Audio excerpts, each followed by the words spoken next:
Hi everyone, movie enthusiasts, I'm Kimia, and I'm thrilled to be your guide on another review. Buckle up as we dive deep into the cinematic masterpiece, Three Colors Blue. Et maintenant,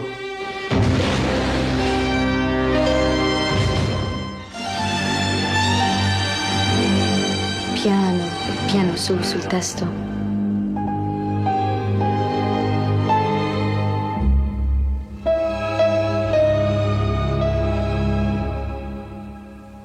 On reprend là.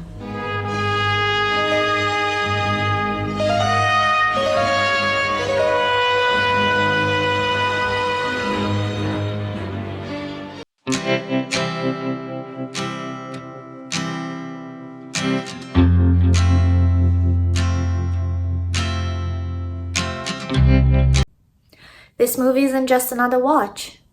It's a transformative experience that echoes the essence of liberty, all inspired by the captivating hues of the French flag.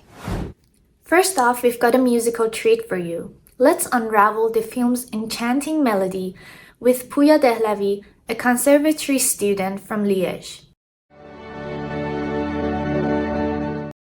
Hello everybody, I'm Pouya. It's my pleasure to participate in this beautiful project. I'm gonna talk a bit about the musics, about the soundtracks, about the composers. We're not going to completely analyzing the musics, but we are going to talk about some elements, some aspects of the musics. Okay. This time we are going to talk about Three Colors Blue from Kieślowski. The composer is Preisler, one of my favorite composers. I need to give you some little brief informations. I searched on Wikipedia. He was born in 1955. He's best known as composers of Kieślowski movies. He is self-taught composer, which means that he didn't study in any college, university, or conservatory of music. He inspired from the other composers. His favorite composers are Sibelius and Paganini. And so we can consider his style as tonal neo-romanticism. Okay, we're going to talk about the soundtrack of the movie. I just explained some little things like elements that he used. For example, at the beginning of the movie, he used, after the accident, he used the music. I will play it for you. Use this music.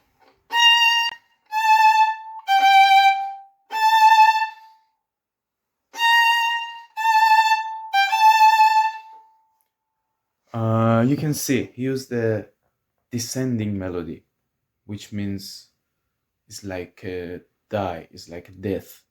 We have really famous theme. The name is Desirai. It's like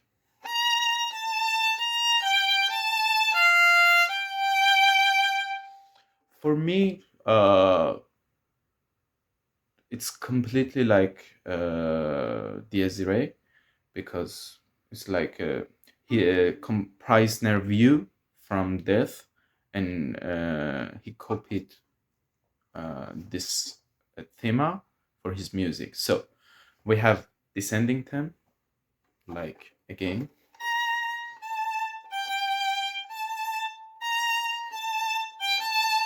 And the opposite of death is life. So we have ascending theme. The second theme is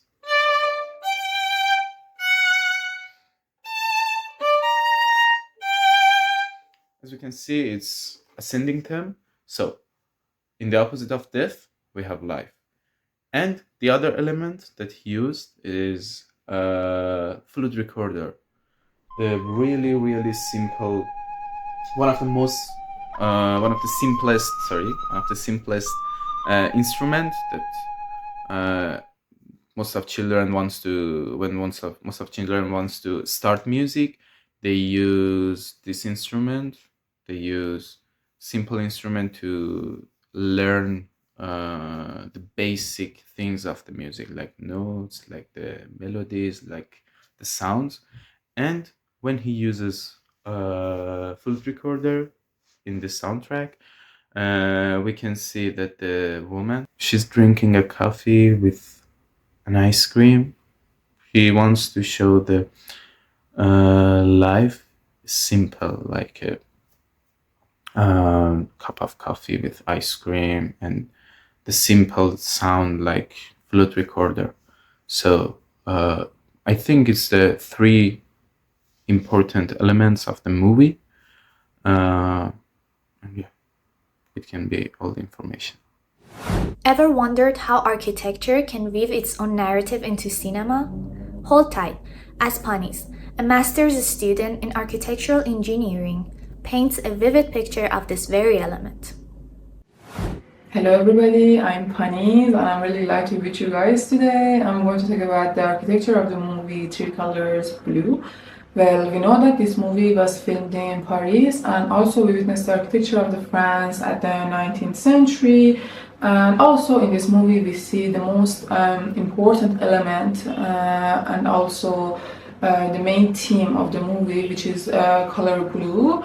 And it's repeated in several things like blue chandelier, blue lights, and blue colors. And also we have many locations to discuss about, but the most important ones where in the movie take place is Julie's first house, the main house in the suburbs, and also her apartment in the city center of the Paris. But at first, let's have a really quick look at the history of architecture of the France.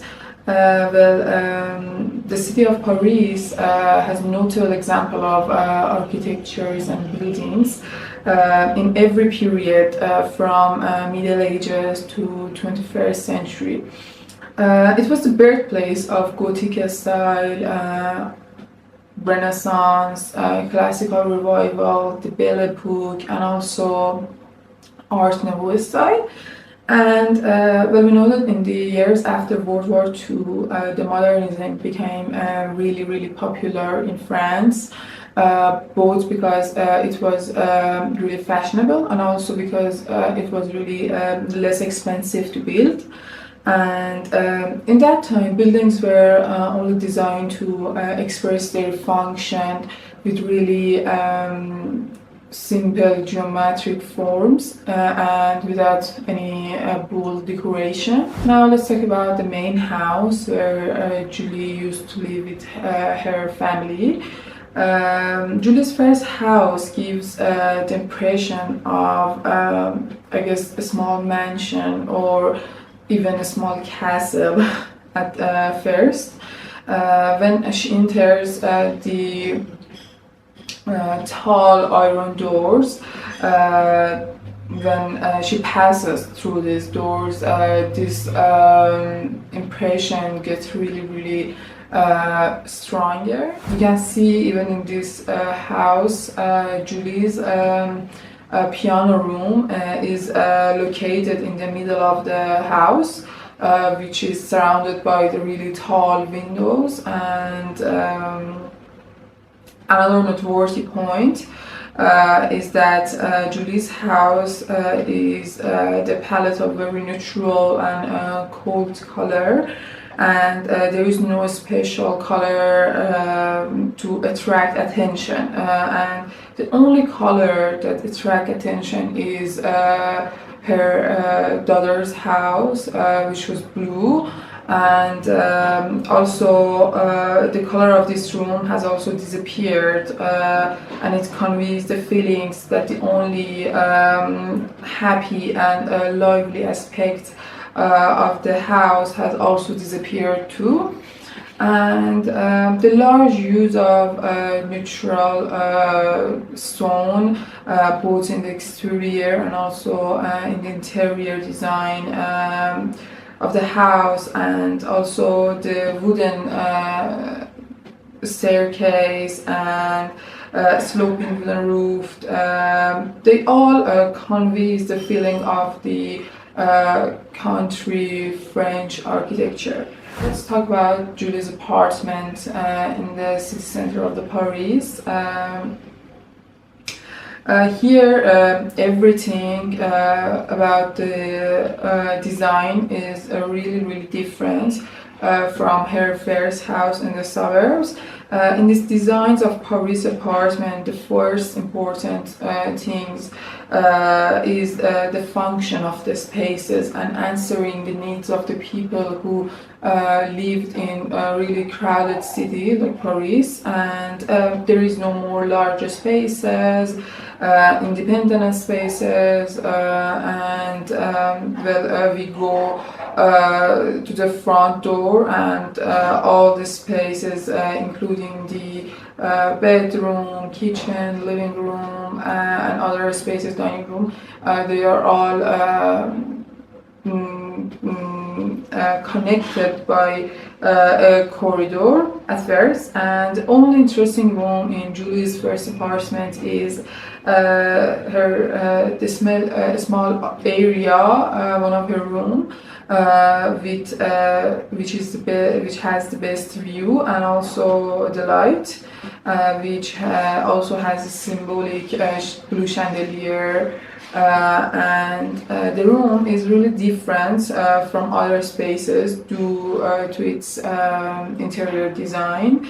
The room is separated from other spaces by few steps, and it's also surrounded by tall windows and a balcony. But in my opinion, the interior design of this room is more like a Chinese house than the French style architecture, and also there's no important elements that attract attention to its room. Only it's the blue chandelier and the tall windows, and no other special elements are found in these spaces. And I think that's it. And I also wanted to add that the architecture is more than a shelter. We see in this movie that architecture shows many emotion in any forms, and that's it. Fashionistas, this one's for you. From chic to avant-garde, Hanan Majd, the creative behind Pluto Wears, takes us on a style journey, dissecting every sartorial choice in the film. Hello everyone, this is Hanan Majd, fashion designer, dressmaker, and the owner of Pluto Wears. Today I will be giving you some basic information about the fashion and styling in the movie Three Colors Blue. This movie was set in the 90s in Paris, specifically during the winter season. And for those of you who are familiar with the Parisian style, you can easily detect the colors and the clothing items used throughout the whole movie. What makes a Parisian style, you may ask? Layering clothing, the usage of long big coats, timeless classic pieces such as knitted sweaters, cardigans, vests, trousers, alongside accessorizing with gloves, scarves, hats, boots, and such things. Now back to our main character Jolie, which the movie tells her story and experience. Jolie has recently lost her child and husband in a car crash. So she's experiencing grief and loss, going through drastic changes to figure out how life will turn out for her from now on. Of course, the dominant color is the color black. There are extremely rare occasions where we see Jolie wearing another color. She's sitting alone in her own bedroom, still recovering from the car crash actually, wearing a beige, a nude colored nightgown, very similar to her own skin tone, and in my opinion it works almost as a second skin to her. Now her clothing items are not experimental at all and are very similar to each other. Yet still at the same time, it's very obvious that Jolie cares about looking nice, chic, and put together regardless of her situation. The other characters in the movie, looking at the other characters in the movie, we still don't see much of a contrast. We don't see bold, bright colors. There are no patterns at all. They are all just solid colors, solid deep colors such as deep grays, browns, and a lot of black. The clothing items are still styled as the Parisian style in the winter times, long big coats, layering clothing, and the usage of knitted sweaters, cardigans, and such things. Well, that's what does the job for the cold winters in Paris anyways. Now, this was a general analyze of the sense of fashion used in the movie. Looking at the story of the movie and the events and the styling itself, they're in a big harmony together. Thinking of this whole atmosphere of loss and grief, that's what we expect people to wear, yet still looking decent and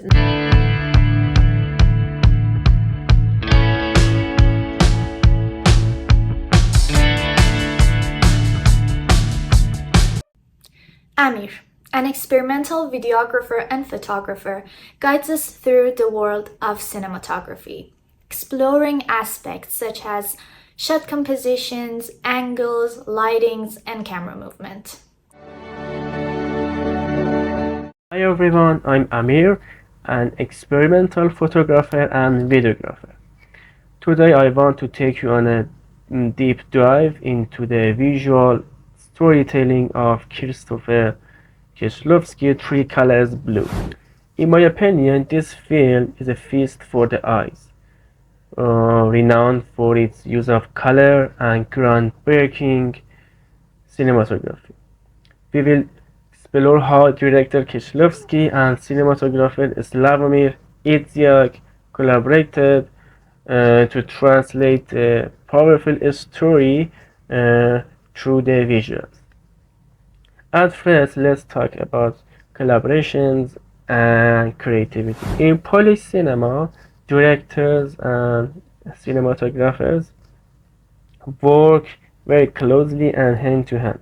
As Idziak emphasizes pre-production, stating he said the visual side has to be conceived once before shooting, or it will never come into being.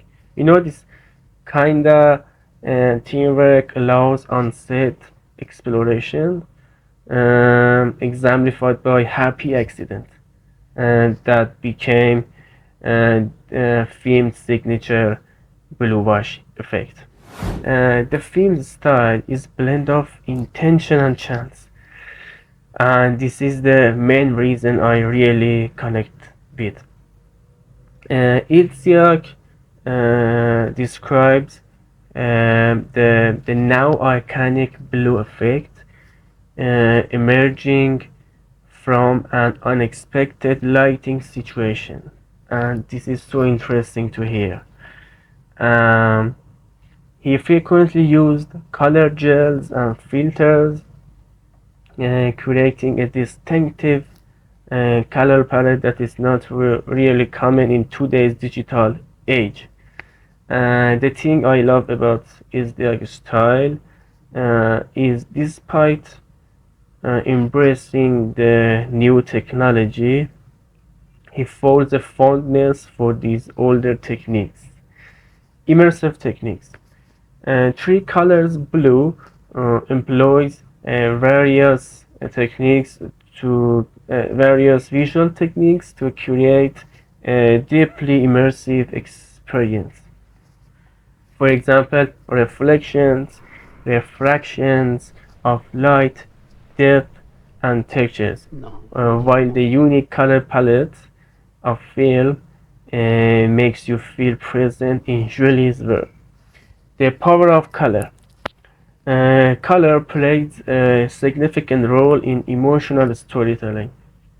The pervasive blue isn't just sadness, it also carries connotations of stability and sincerity, reflecting the complexities of Julie's emotions. During the film, Julie's face becomes a canvas for emotional expressions.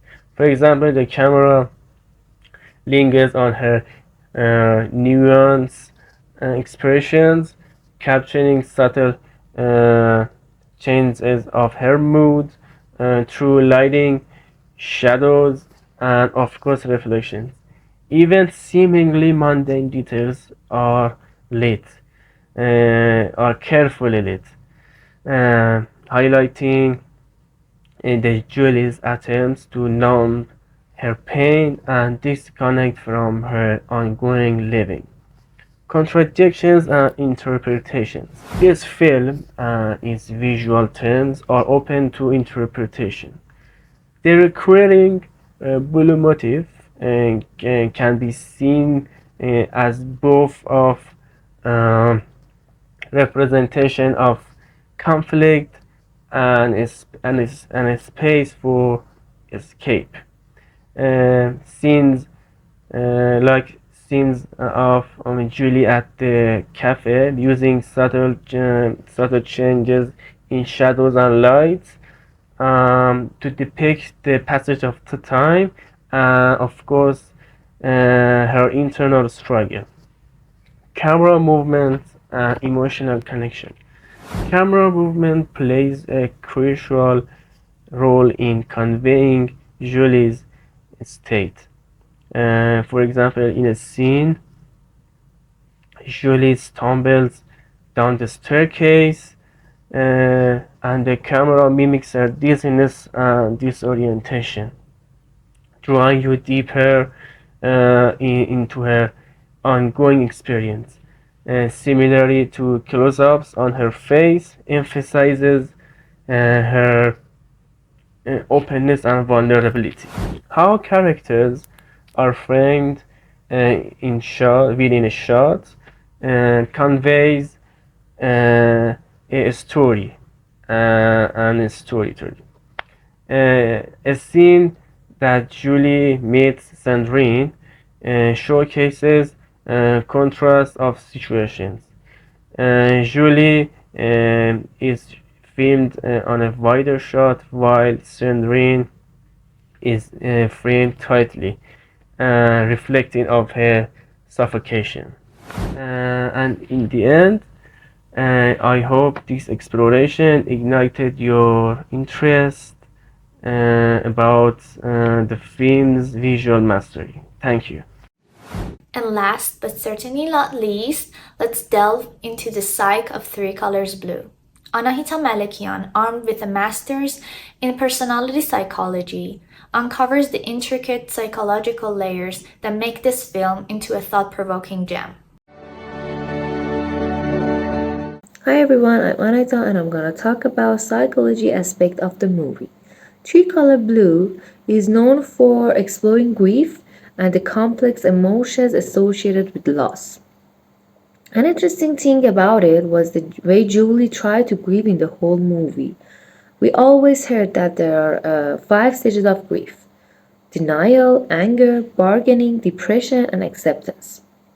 But this does not necessarily apply to all people and situations. And this movie showed this very well. Many people doesn't experience some of the stages or they have it in different orders. But in this movie, Julie's first reaction to this tragedy is suppression and denial. She tries to separate herself from her feelings and tries to live a life without attachments and emotional conflicts. And she doesn't even cry until the last scene of the movie. Throughout the movie, Julie isolates herself from others physically and emotionally. Like she sells her possessions, moves to a small apartment, and other things. This isolation reflects her attempt to distance herself from the pain of grief. Towards the end of the movie, Julie begins to confront and express her grief more openly. Julie allows herself to fully feel and express her emotions at the end of the movie that we see.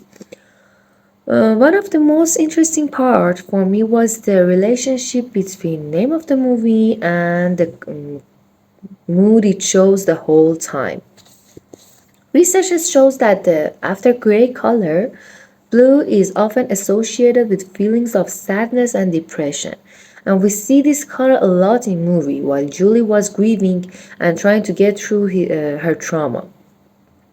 In movies like Tricolor Blue, blue color could symbolize a struggle for effective communication or a sense of emotional distance among the characters. At last, one of the greatest thing about this movie was that music plays an important role, and Julie's husband was a famous composer, and the unfinished musical composition left behind becomes a metaphor for the unresolved aspects of grief that Julie was experiencing. At first, Julie tries to erase her husband's musical composition, which represents her desire to erase painful memories. However, she later finds peace in the completion of that music, which symbolized the acceptance and end of her grief process.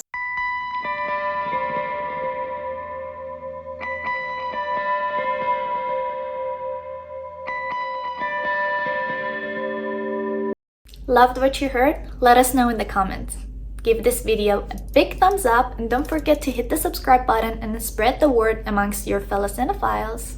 Take care and see you in the next episode. Bye!